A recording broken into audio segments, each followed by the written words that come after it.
Bentar lagi 3 Maret.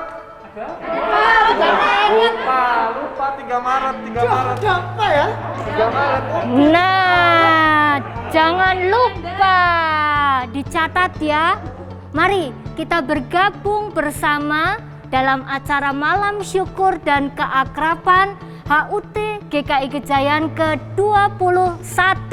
Catat, Rabu 3 Maret jam 6 sore secara online. Warga GKI Gejayan, Gak ada lo, gak rame.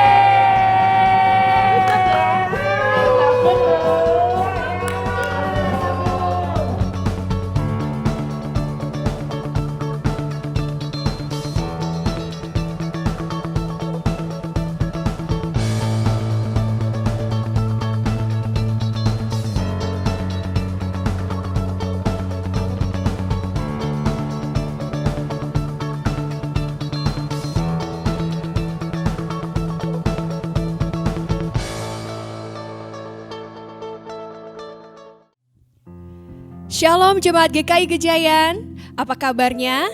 Semoga semua dalam keadaan sehat. Dan hari ini mari kita bersama-sama memuji dan menyembah Tuhan. Mari ajak Bapak Ibu Saudara, adik kakak, opa oma, kita bersama-sama masuk dalam hadirat Tuhan.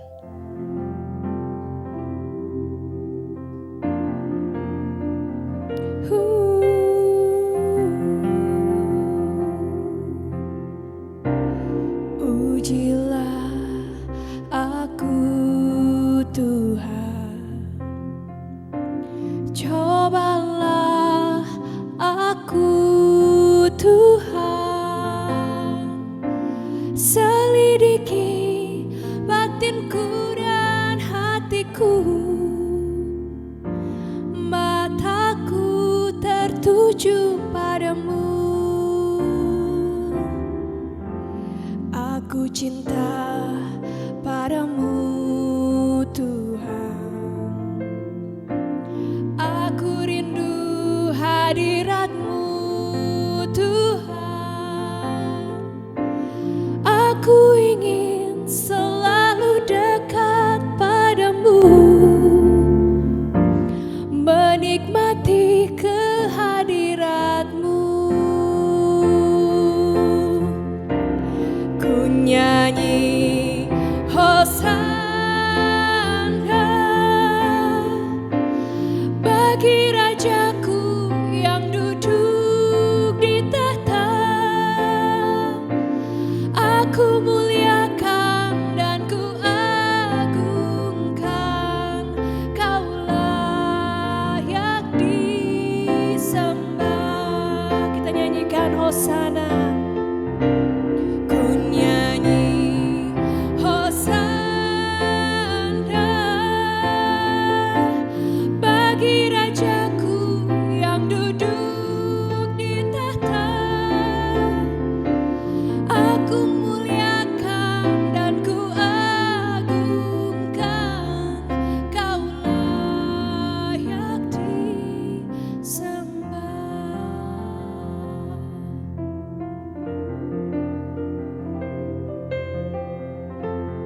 Menyatakan aku cinta padamu Tuhan, aku cinta padamu Tuhan,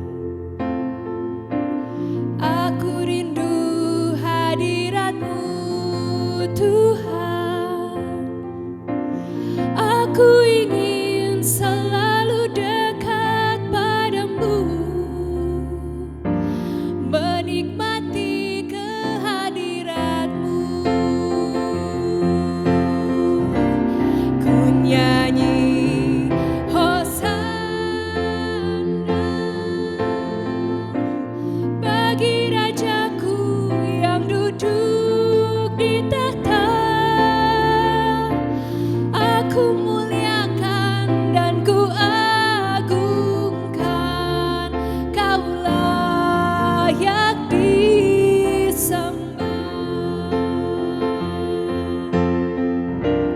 Ku nyanyi Hosana bagi Rajaku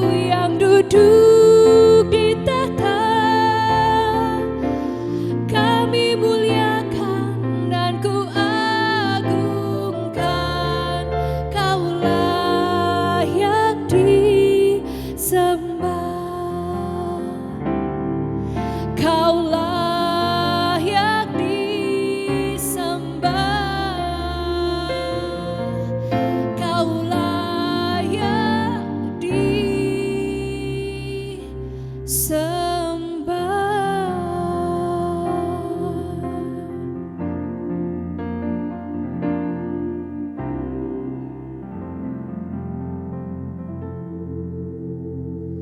Saudara-saudaraku di GKI Gejayan, bapak-bapak, ibu-ibu, opa-oma, kaum muda dan juga anak-anak sekalian, mari kita bersama-sama memulai ibadah kita dengan mengakui bahwa pertolongan kita adalah di dalam nama Tuhan yang menjadikan langit dan bumi, yang kasih setianya tetap untuk selama-lamanya, yang memelihara umat manusia di tengah pergumulan dan goncangan kehidupan.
Kasih karunia dan damai sejahtera dari Allah Bapa kita dan dari Tuhan Yesus Kristus menyertai saudara sekalian. Mari Bapak, Ibu, Kakak, Adik, Oma, Opa, kita bersiap untuk memuji Tuhan. Kita mau satukan suara kita mau nyatakan hidupku takkan sama.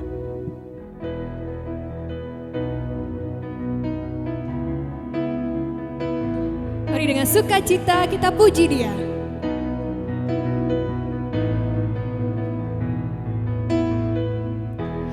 Kaulah satu-satunya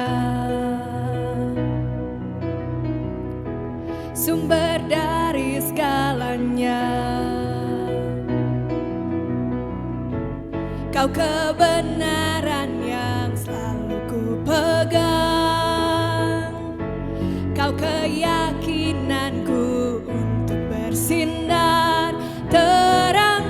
Yesus Tuhanku yang berkuasa atasku, hidupku takkan sama. Ku tahu sungguh anugerah-Mu bagiku, hidupku takkan sama.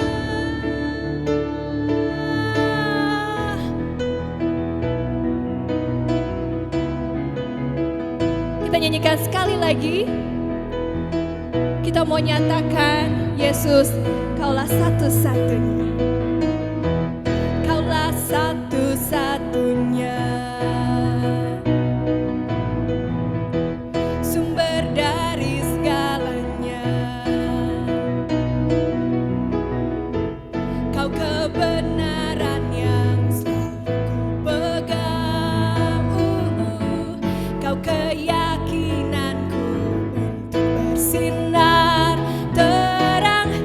Yesus Tuhanku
Haleluya.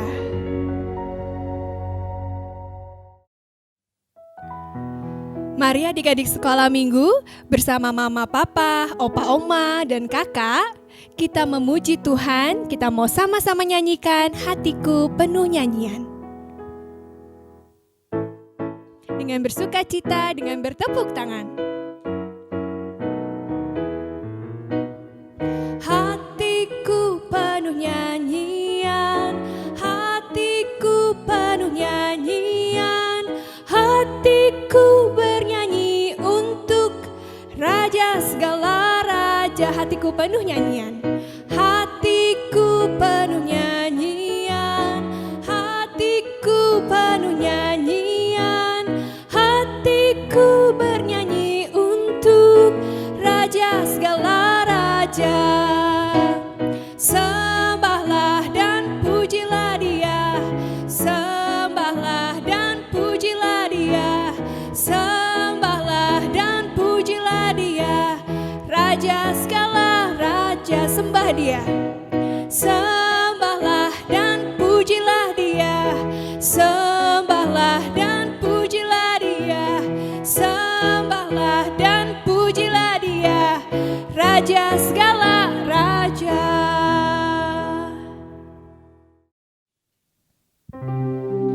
Sesaat lagi kita akan memasuki pelayanan firman. Mari kita siapkan hati kita siapkan pikiran kita minta Tuhan untuk tinggal beserta kita. Tinggal sertaku.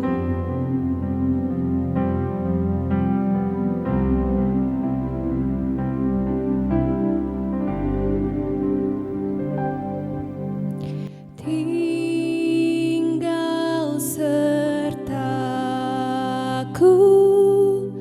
hari telah senja,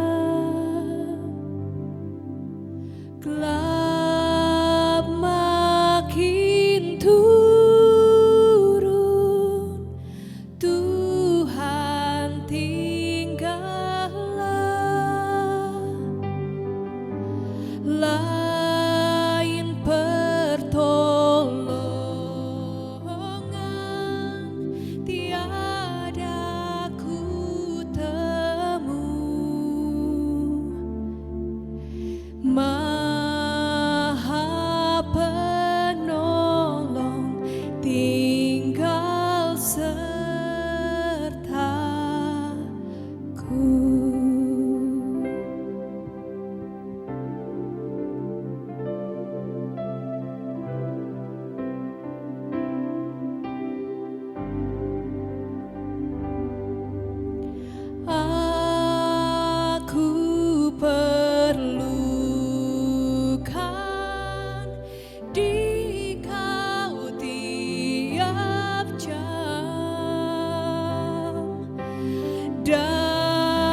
Mari saudara-saudara kita bersama-sama mengakui salah dan dosa kita, sekaligus mempersiapkan hati kita untuk mendengarkan firman Allah.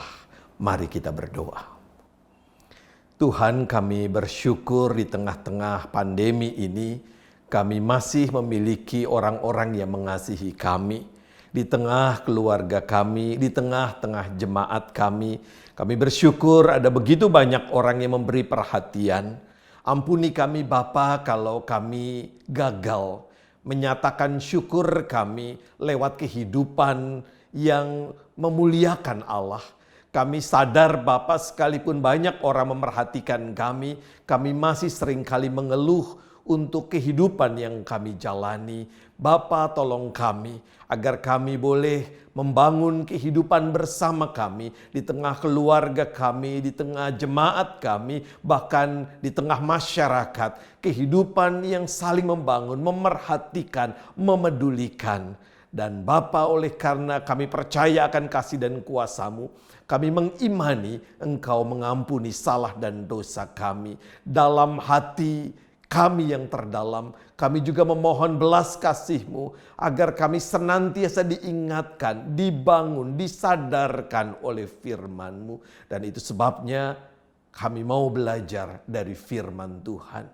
Bersabdalah ya Roh Kudus, kami mau menjadi pelaku firman-Mu di sini dan saat ini. Di dalam nama Tuhan kami Yesus Kristus, Sang Firman yang hidup, kami berdoa serta memohon. Amin. Injil Markus pasal 8 ayat 31 sampai dengan 38. Injil Markus pasal 8 ayat 31 sampai dengan 38. Kemudian mulailah Yesus mengajarkan kepada mereka bahwa Anak Manusia harus menanggung banyak penderitaan dan ditolak oleh tua-tua, imam-imam kepala dan ahli-ahli Taurat, lalu dibunuh dan bangkit sesudah 3 hari. Hal ini dikatakannya dengan terus terang. Tetapi Petrus menarik Yesus ke samping dan menegur dia. Maka berpalinglah Yesus dan sambil memandang murid-muridnya, ia memarahi Petrus, katanya, "Enyahlah iblis, sebab engkau bukan memikirkan apa yang dipikirkan Allah, melainkan apa yang dipikirkan manusia." Lalu Yesus memanggil orang banyak dan murid-muridnya dan berkata kepada mereka, "Setiap orang yang mau mengikut aku, ia harus menyangkal dirinya, memikul salibnya, dan mengikut aku. Karena siapa yang mau menyelamatkan nyawanya, ia akan kehilangan nyawanya. Tetapi barang siapa kehilangan nyawanya karena aku dan karena Injil, ia akan menyelamatkannya. Apa gunanya seorang memperoleh seluruh dunia, tetapi ia kehilangan nyawanya? Karena apakah yang dapat diberikannya sebagai ganti nyawanya? Sebab barang siapa malu karena aku dan karena perkataanku di tengah-tengah angkatan yang tidak setia dan berdosa ini, Anak Manusia pun akan malu karena orang itu, apabila ia datang kelak dalam kemuliaan Bapanya diiringi malaikat-malaikat kudus." Demikianlah Injil Yesus Kristus. Berbahagialah setiap orang yang mendengarkan firman Tuhan, menyimpan dalam hati dan melakukannya setiap hari. Hosiana. Saudara-saudara, apa kabar? Bapak, Ibu, Opa, Oma, kaum muda dan anak-anak sekalian, bagaimana?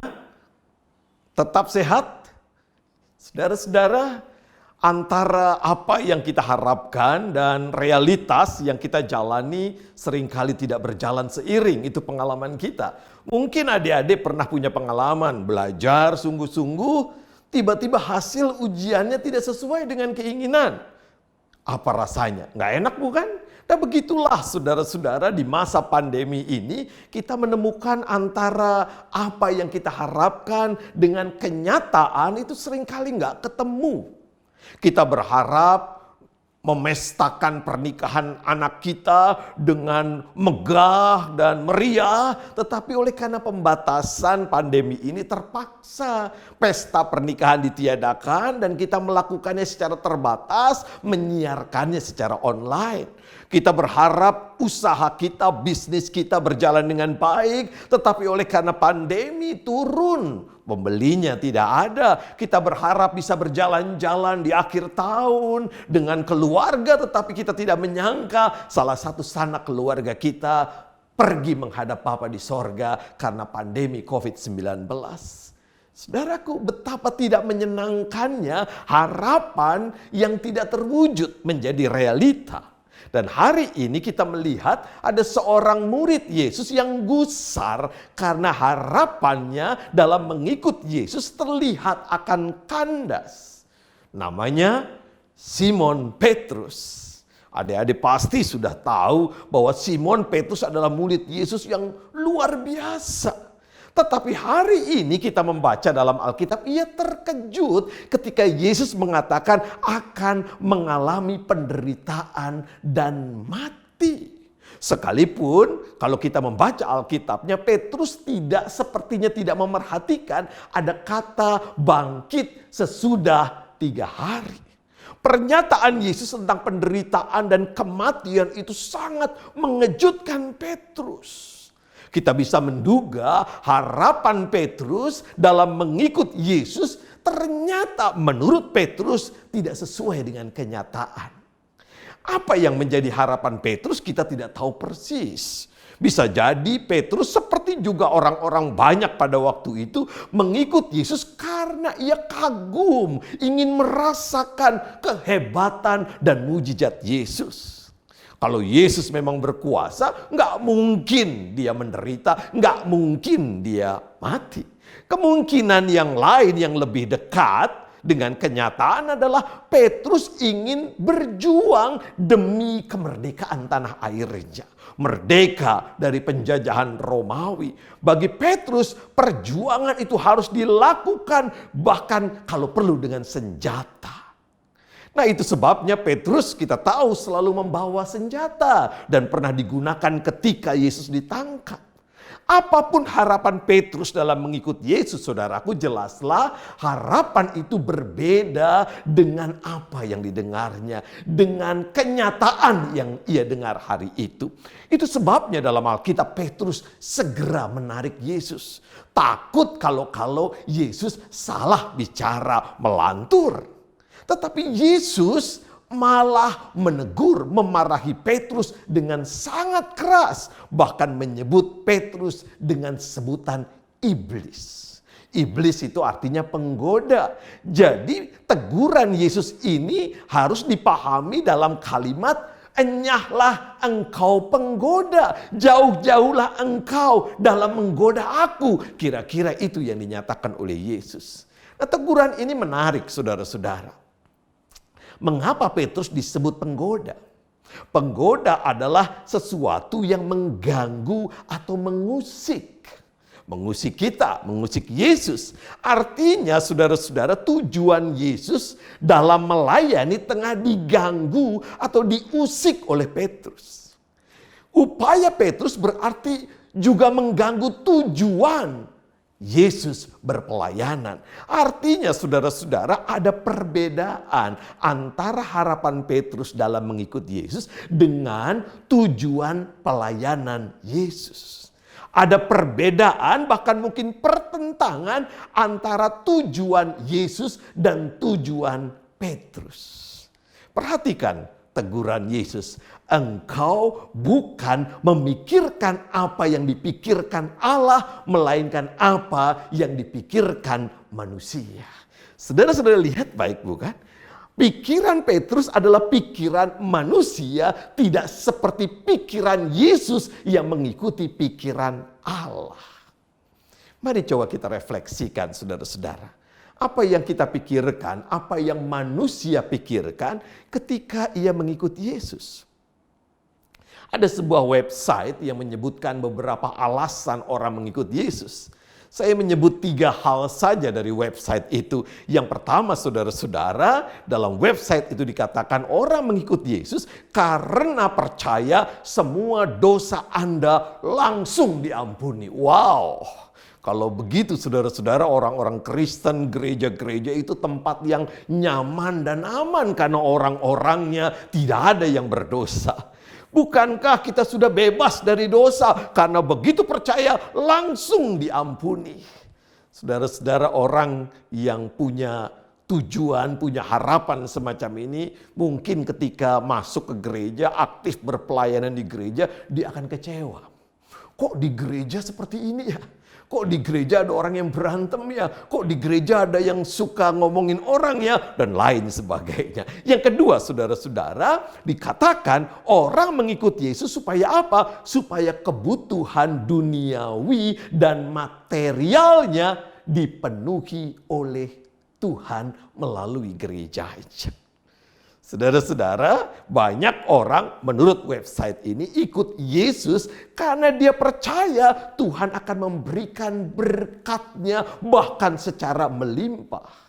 Saya pernah bertemu dengan seseorang yang berniat menjadi Kristen. Lalu saya tanya kepadanya, "Mengapa Anda mau jadi Kristen?" Dia bilang begini, "Orang Kristen itu baik hati. Lawong saya belum Kristen aja suka dikasih bantuan. Apalagi kalau saya jadi Kristen. Wah, pasti bantuannya banyak. Saya yakin orang semacam ini juga akan kecewa berat ketika menjadi Kristen, aktif di gereja karena harapannya tidak menjadi kenyataan." Lalu yang ketiga, saudara-saudara, menurut website ini, menjadi orang Kristen itu hidupnya akan stabil. Dalam penjelasan di bagian ini disebutkan bahwa orang Kristen akan tumbuh menjadi pribadi yang secara emosional seimbang. Wah, orang yang semacam ini belum pernah melihat di gereja ada orang yang marah-marah. Saya yakin saudara-saudara, kita semua punya pengalaman berjumpa dengan orang-orang yang marah. Saya pernah berjumpa dengan pengalaman semacam ini. Ada orang yang diparkirkan mobilnya oleh petugas parkir, tiba-tiba marah bukan main dan lapor ke polsek setempat karena mobilnya terserempet. Ia tidak terima tukang parkir, menurut dia semena-mena. Saudara-saudara, 3 alasan ini menunjukkan bahwa seringkali persoalan kita adalah keliru motivasinya dalam mengikut Yesus. Tentu saja ada alasan-alasan yang lain. Mungkin ada juga yang mengatakan menjadi Kristen karena melihat orang-orang di gereja kok cakep-cakep ya. Pemudinya cantik-cantik, pemudanya ganteng-ganteng. Wah, itu di Gejayan. Karena itu banyak sekali orang mungkin pengen masuk gereja karena orang-orang Kristen keren-keren. Saudaraku, bahkan ada ajaran yang mengatakan bahwa orang Kristen itu demikian luar biasa, dia tidak akan mengalami penderitaan, sakit penyakit. Itu semua tidak ada. Di tengah pandemi COVID-19, ini sebagai contoh saja, mungkin kita pernah mendengar ada pernyataan-pernyataan yang senada dengan itu. Bahwa orang Kristen kebal dari penderitaan. Di Amerika Serikat ada seorang pendeta yang bernama Gerald Glenn, yang mengatakan bahwa Tuhan Yesus lebih besar dibanding dengan COVID-19. Karena itu orang yang beriman pada Tuhan Yesus tidak akan terkena COVID-19. Ironisnya, Glenn kemudian meninggal karena COVID-19. Masih di Amerika Serikat, saudara-saudara, ada juga seorang pendeta yang bernama Rick Wiles yang mengatakan COVID-19 adalah malaikat maut yang dikirim Allah untuk membersihkan dunia ini dari dosa. Klaim-klaim semacam ini, ajaran-ajaran semacam ini sangat mengerikan. Ingatlah, apapun agama kita, setinggi apapun tingkat kesalehan kita, tidak membuat kita kebal dari COVID-19. Tidak membuat kita kebal dari penderitaan. Nah, apa tujuan kita mengikuti Yesus? Hari ini saudara-saudara kita membaca dan mungkin terkejut ketika Yesus mengatakan, siapa yang mau mengikut aku, ia harus memikul salib. Saudara-saudara, salib adalah penderitaan. Dengan kata lain, siapa yang mau menjadi pengikut Yesus, ia harus siap menderita. Sama seperti Yesus yang menderita. Kita tidak salah baca, saudara-saudara. Itu berarti ada harga yang harus kita bayar dalam mengikut Yesus. Harga ini di mata dunia berarti penderitaan. Saudaraku, apa salib? Apa penderitaan yang harus dipikul oleh para pengikut Kristus di zaman sekarang? Banyak sekali.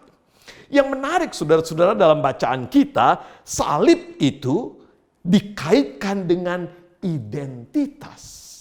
Pada ayat 38 dikatakan, sebab barang siapa malu karena aku dan karena perkataanku di tengah-tengah angkatan yang tidak setia dan berdosa ini, Anak Manusia pun akan malu karena orang itu apabila ia datang kembali kelak dalam kemuliaan Bapanya diiringi malaikat-malaikat kudus. Saudara-saudara, orang malu ini bicara soal identitas. Malu mengakui bahwa dirinya pengikut Kristus. Saudaraku, kita tahu saat itu, saat Injil Markus ditulis, menyandang identitas sebagai pengikut Kristus, pengikut Yesus tidaklah mudah. Orang Kristen, pengikut Kristus adalah kelompok minoritas yang tertindas. Baik oleh penguasa Roma, penguasa politik pada waktu itu, dan oleh sesama anak bangsa, kelompok mayoritas orang-orang yang beragama Yahudi. Penderitaan harus diterima oleh orang-orang Kristen, kadang-kadang di luar batas nalar yang membuat mereka tidak tahan dan menyangkal iman Kristennya. Saudara-saudara, mungkin kita juga mengalami situasi terkait dengan identitas yang tidak menyenangkan dalam kehidupan kita sebagai pengikut Kristus. Mungkin kita punya pengalaman berhadapan dengan kelompok-kelompok intoleran yang menganggap agama Kristen sesat. Mungkin kita berhadapan dengan sistem yang membuat kedudukan seseorang ditentukan oleh apa agamanya. Mungkin kita mengalami perundungan atau bullying karena iman Kristen kita.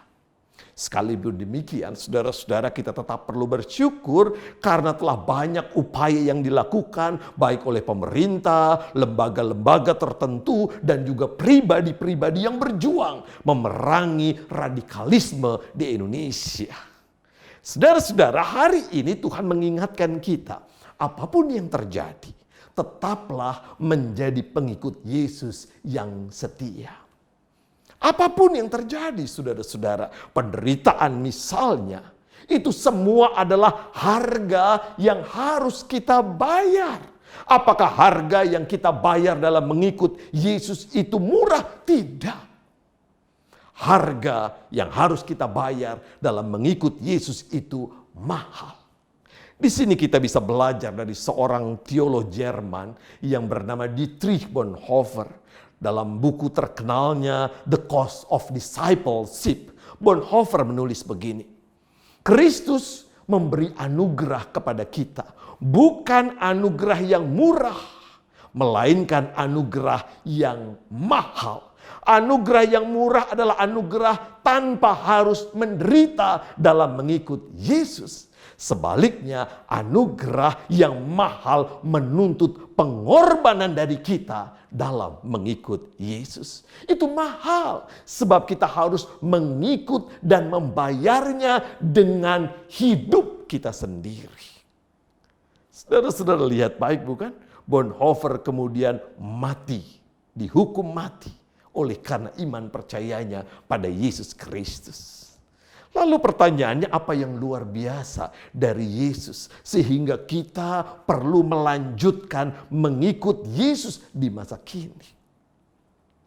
Saudara-saudara, di tengah situasi pandemi ini, pengajaran tentang cinta kasih yang disampaikan oleh Yesus itu menjadi dasar yang luar biasa dalam hidup kita.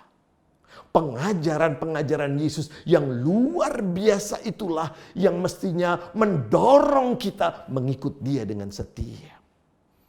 Tentu kita masih ingat saudara-saudara, cinta kasih itu bukan hanya Yesus ajarkan, tetapi Yesus hidupi dalam seluruh karyanya.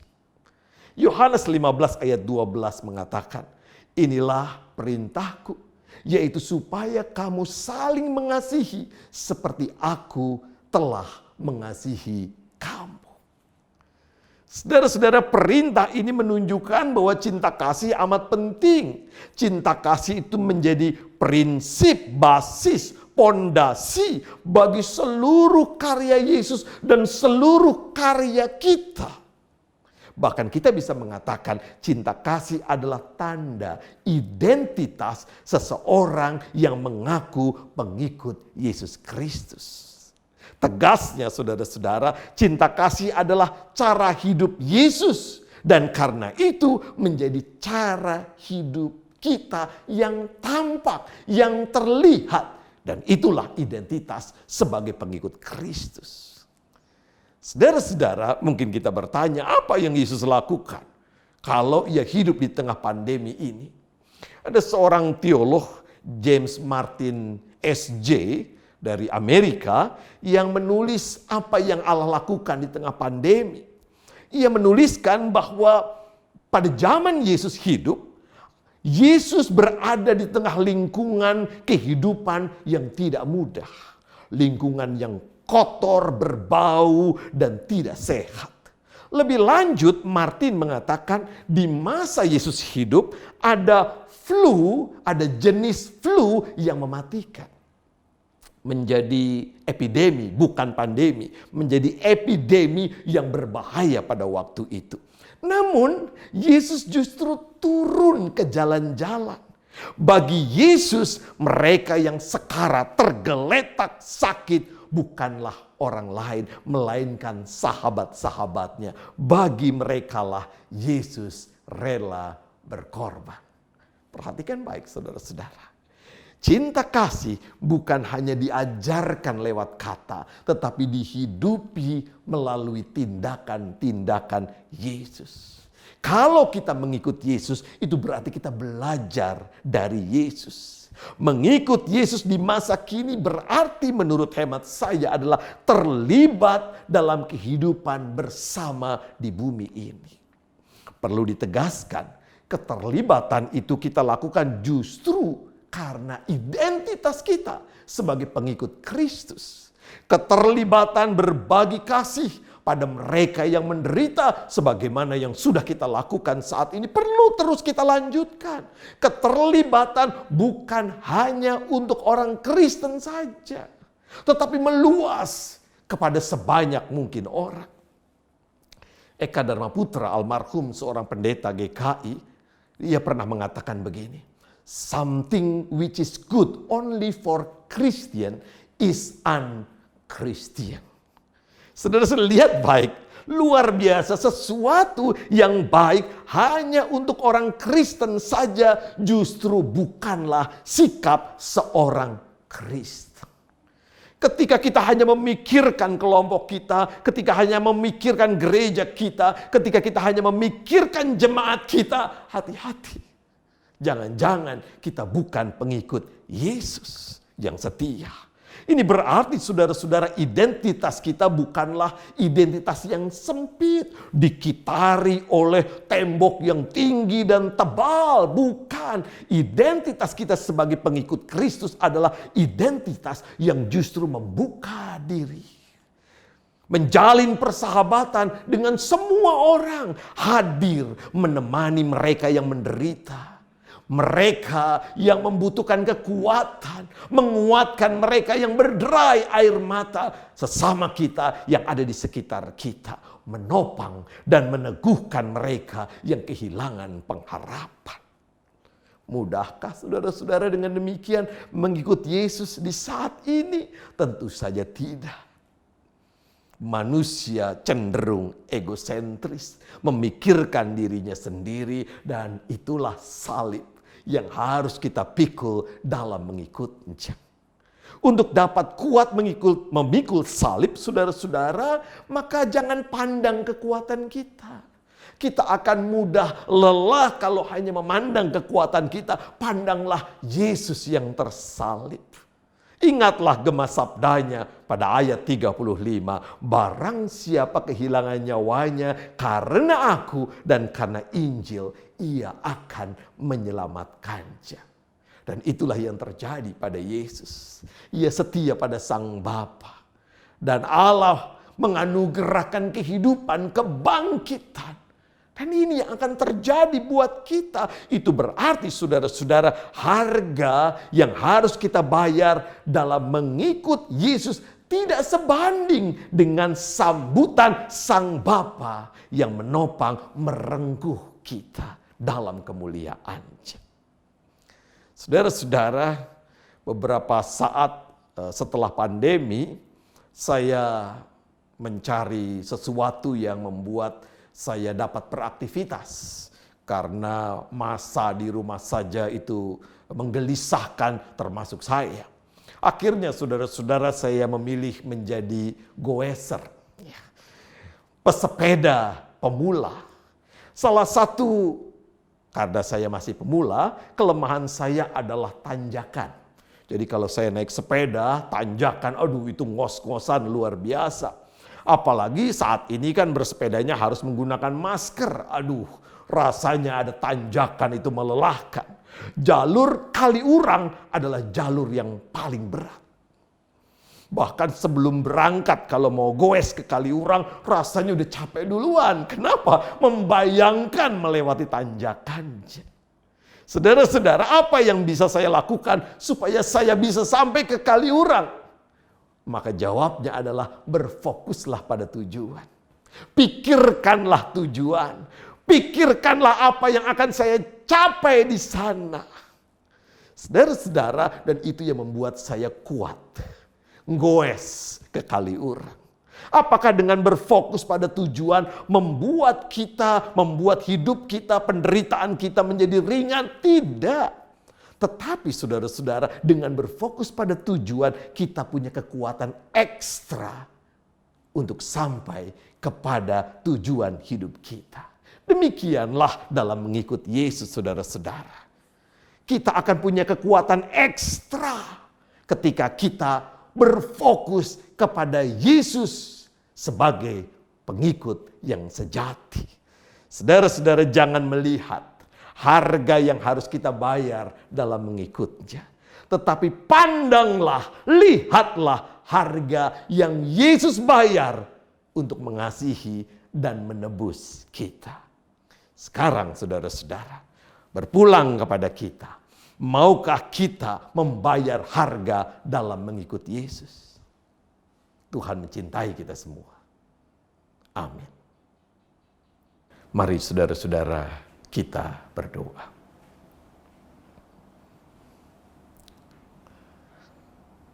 Tuhan, kami mengaku sebagai pengikut Kristus. Tetapi kami seringkali tidak mau membayar harga dalam mengikut Yesus. Kami mengaku pengikut Tuhan yang setia. Tetapi lari ketika derita oleh karena nama Yesus harus kami terima. Kami lupa Bapa bahwa harga yang Engkau bayar dengan mengutus anak-Mu ke bumi ini adalah harga yang teramat mahal. Kami lupa pada Yesus yang penuh gentar memasuki dan mengarungi derita, salib, dan kematian. Kami selalu berpikir mahal betul harga yang harus kami bayar. Kami lupa betapa mahal harga yang Yesus bayar untuk menebus setiap kami. Kami mau belajar menjadi pengikut Tuhan yang setia. Di tengah-tengah situasi semacam ini, identitas, cinta kasih yang diajarkan dan dilakukan Yesus, kiranya boleh kami hidupi. Pertama-tama di tengah keluarga kami. Ya Bapa, ajari para suami mengasihi istri dan anak-anaknya. Ajari para istri mengasihi suami dan anak-anaknya. Ajari para anak mengasihi orang tuanya, papa dan mama. Hidup yang berat terasa ringan ketika kami memandang kasih Kristus yang luar biasa. Kami siap menjadi pengikut Tuhan yang setia. Dan kami mau membayar harga. Kiranya Tuhan menolong kami. Di dalam kasih setia Tuhan yang tidak pernah berkesudahan, kami berdoa serta memohon. Amin. Jemaat yang dikasihi Tuhan, mari kita kembali mengikrarkan pengakuan iman rasuli kita yang kita akan pujikan dari Kidung Jemaat 280, Aku Percaya.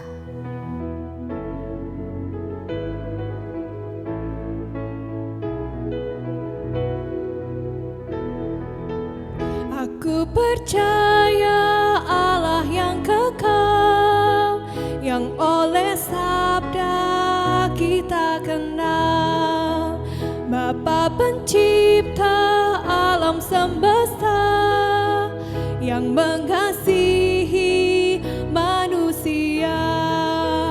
Aku percaya Putra Tunggalnya yang disalibkan di Golgota, yang dari kubur bangkit dan menang, naik ke sorga dalam terang.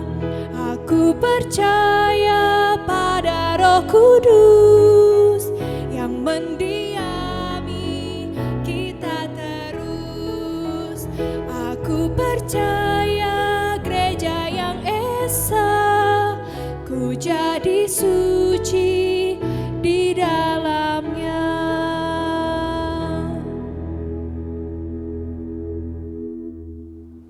Mari saudara-saudara kita menyampaikan doa syafaat kita. Kita berdoa. Tuhan, kami mau belajar mengikut Engkau. Dan itu berarti ada harga yang harus kami bayar. Kami harus rela berkorban sebagaimana Allah di dalam Yesus Kristus yang telah berkorban bagi kami. Sebagai pengikut Kristus yang ditempatkan di bumi ini, di Indonesia, di Yogyakarta, mampukan kami membagikan cinta kasih Allah kepada orang-orang di sekitar kami, khususnya mereka yang mengalami penderitaan, baik oleh situasi hidup, khususnya oleh karena pandemi COVID-19 yang tengah melanda kami semua. Ya Bapa, inilah kesempatan bagi kami, pengikut-pengikut Kristus, untuk menunjukkan kasih Allah ditujukan kepada dunia ini. Tolonglah kami ya Bapa sebagai gereja Tuhan, GKI Gejayan khususnya, untuk menyuarakan kasih setia Allah lewat program, kegiatan, siaran yang berdampak bagi kehidupan. Kami mau berdoa untuk para hamba Tuhan yang Kau tempatkan di GKI Gejayan. Pendeta-pendeta kami, para penatua, aktivis gereja, juga mereka yang melayani di berbagai macam bidang termasuk multimedia, yang menyiarkan kabar baik melalui sarana teknologi informasi. Tolonglah kami ya Bapa, agar kami boleh melayani dengan segenap hati kami dan melakukannya dengan sepenuh hati kami untuk Tuhan, untuk kemuliaan nama-Mu. Kami mau berdoa untuk mereka yang terdampak pandemi ini, mereka yang kehilangan sanak kerabat yang dikasihi, mereka yang kehilangan pekerjaan, mereka yang bahkan saat ini dirawat baik di rumah sakit maupun isolasi mandiri di rumah. Bapa, tolonglah kami Berat rasanya menghadapi hari-hari kami, tetapi kami percaya Engkau tidak pernah meninggalkan kami. Engkau Allah Immanuel yang beserta dengan kami. Engkau setia menopang, mendukung kami. Kami mau berdoa ya Bapa, kiranya persekutuan kami tetap hidup, bahkan makin kuat di tengah-tengah situasi ini. Sekalipun kami tidak dapat berjumpa secara langsung, kiranya persekutuan kami terus terpelihara dengan baik, penuh semangat agar kami saling membangun, menopang khususnya mereka yang terdampak pandemi ini, merasakan sentuhan tangan kasih Allah melalui kehadiran kami secara virtual. Kami mau berdoa ya Bapa untuk mereka yang bertugas di garda depan penanganan COVID ini. Mereka yang bekerja di rumah sakit, mereka yang menjadi tenaga medis, Bapa berkatilah agar mereka boleh tetap melakukan karya pelayanan dengan penuh sukacita. Berkati mereka yang juga melayani sebagai pekerja. Kiranya mereka tetap boleh melakukan pekerjaannya dengan protokol kesehatan yang ketat. Kami juga mau berdoa untuk aparat-aparat pemerintah, baik sipil, militer maupun kepolisian. Berkati Bapa agar mereka boleh bekerja dengan jujur, adil, dan mereka boleh melakukan apa yang baik demi Indonesia. Berkati pemerintah kami agar sungguh-sungguh mampu memimpin negeri ini ke arah yang lebih baik bagi kemuliaan nama Tuhan. Vaksin yang sudah mulai disuntikan, Tuhan berkati agar melalui upaya manusia ini karya Allah terjadi. Vaksin dapat mengalahkan pandemi ini dan kami boleh hidup bersama dalam kegembiraan oleh karena kekuatan dan kesehatan. Kami mau berdoa untuk dunia kami. Kiranya pemimpin-pemimpin bangsa boleh bersatu padu. Inilah saatnya pemimpin-pemimpin dunia saling menguatkan satu dengan yang lain agar bumi ini terbebas dari pandemi yang luar biasa ini. Kami mau berdoa ya Bapa untuk berbagai macam bencana yang terjadi di seluruh pelosok bumi, juga di Indonesia, di sekitar kami, banjir, longsor melanda saudara-saudara kami. Bapa, kiranya kami semua boleh menjadi bagian yang tidak hanya mendoakan, tetapi juga berkarya nyata buat mereka yang mengalami penderitaan. Kami mau berdoa ya Bapa untuk mereka yang harus mengungsi. Tuhan kuatkan, berikan kegembiraan agar di saat pengungsian ini mereka tetap melakukan apa yang baik dan yang berkenan kepadamu. Kami mau berdoa untuk bumi ini, kiranya Tuhan menolong kami agar kami sebagai pengikut Kristus mampu merawat bumi ini agar bumi tetap indah sebagaimana Tuhan ciptakan. Di dalam nama Tuhan Yesus Kristus kami berdoa serta memohon. Amin. Umat yang dikasihi Tuhan, mari kita ungkapkan syukur kita dalam persembahan yang akan kita kumpulkan bersama. Persembahan ini didasari dari Amsal 3 ayat 9 sampai dengan 10. Muliakanlah Tuhan dengan hartamu dan dengan hasil pertama dari segala penghasilanmu.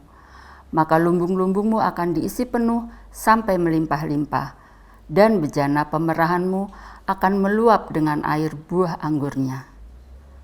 Berikanlah yang terbaik untuk Tuhan. Tuhan Yesus memberkati.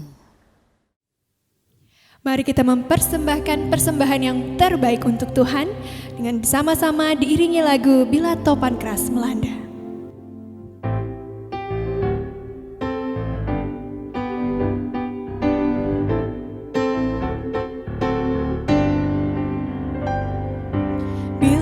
Topan keras melanda hidupmu, bila putus asa dan letih lesu, berkat Tuhan satu-satu hitunglah, kau niscaya kagum oleh kasih-Nya.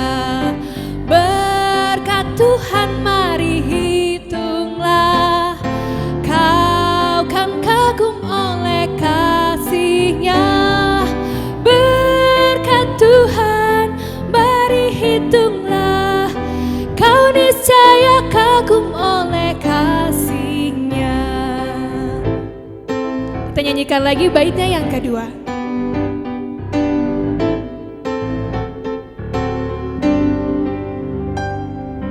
Adakah beban membuat kau penat? Salib yang kau pikul menekan berat. Hitunglah berkat-Nya, pasti kau lega, dan bernyanyi terus penuh bahagia. Berkat Tuhan mari hitunglah, kau kan kagum oleh kasih-Nya.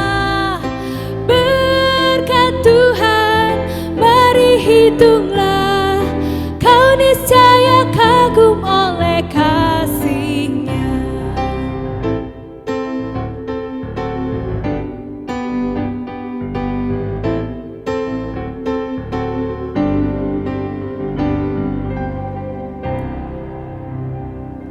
Jemaat yang terkasih, mari kita menyerahkan persembahan kita dalam doa.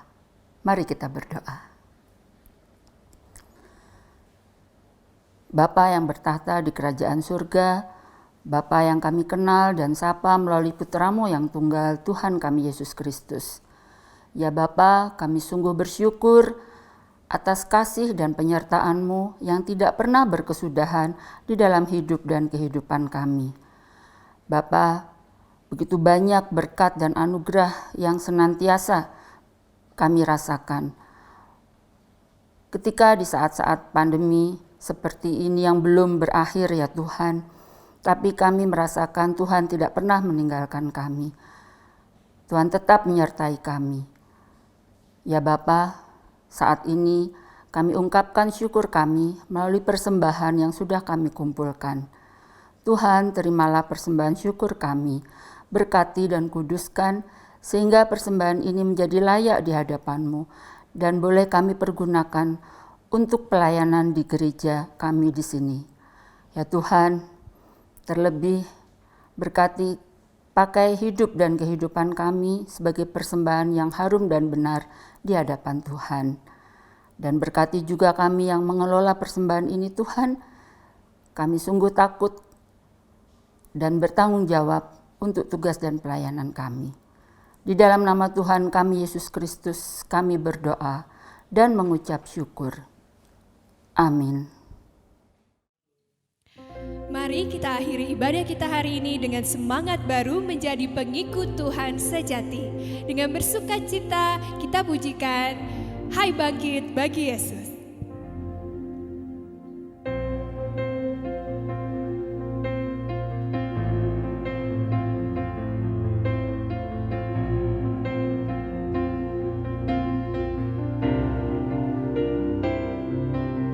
Hai bangkit bagi Yesus, pahlawan salibnya, anjungkan panji raja dan jangan menyerah. Dengan semakin jaya Tuhanmu ikutlah, sehingga tiap lawan berlutut menyembah.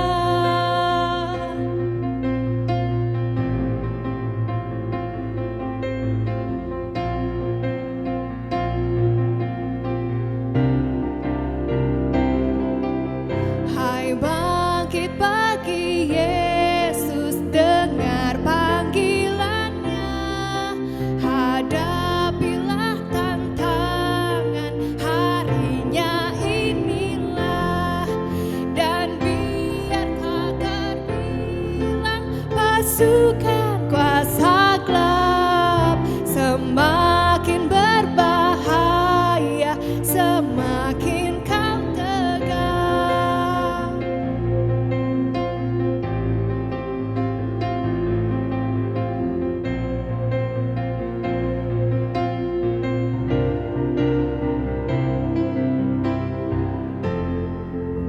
Saudara-saudaraku jemaat yang terkasih dalam Tuhan Yesus Kristus, keluarga-keluarga yang mencintai Tuhan, opa, oma, bapak, ibu, saudara-saudara, kaum muda dan juga anak-anak, mari kita kembali dalam kehidupan kita untuk menjadi terang dan garam dunia, dan terimalah berkat Tuhan yang menguatkan dan meneguhkan saudara. Kasih setia Allah Bapa yang tidak pernah berkesudahan, selalu baru setiap hari. Kasih setia Tuhan Yesus Kristus yang dengan penuh cinta bersedia berkorban di atas kayu salib, dan kuasa Roh Kudus yang membarui segala sesuatu, memberi semangat, menguatkan saudara-saudara dalam segala pergumulan saudara, dan Ia tetap memelihara saudara sekarang dan sampai selama-lamanya. Amin.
Satu-satunya sumber dari segalanya. Kau kebenaran yang selalu ku pegang. Kau keyakinanku untuk bersinar terang. Yesus Tuhanku yang berkuasa atasku, hidupku takkan sama. Ku tahu sungguh anugerah-Mu bagiku, hidupku takkan sama.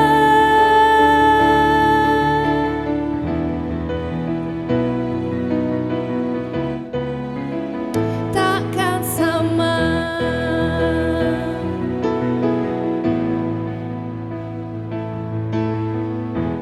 Kaulah satu-satunya sumber dari segalanya. Kau kebenaran yang selalu ku pegang. Kau keyakinanku untuk bersinar terang. Yesus Tuhanku yang berkuasa atasku, hidupku takkan sama. Ku tahu sungguh anugerah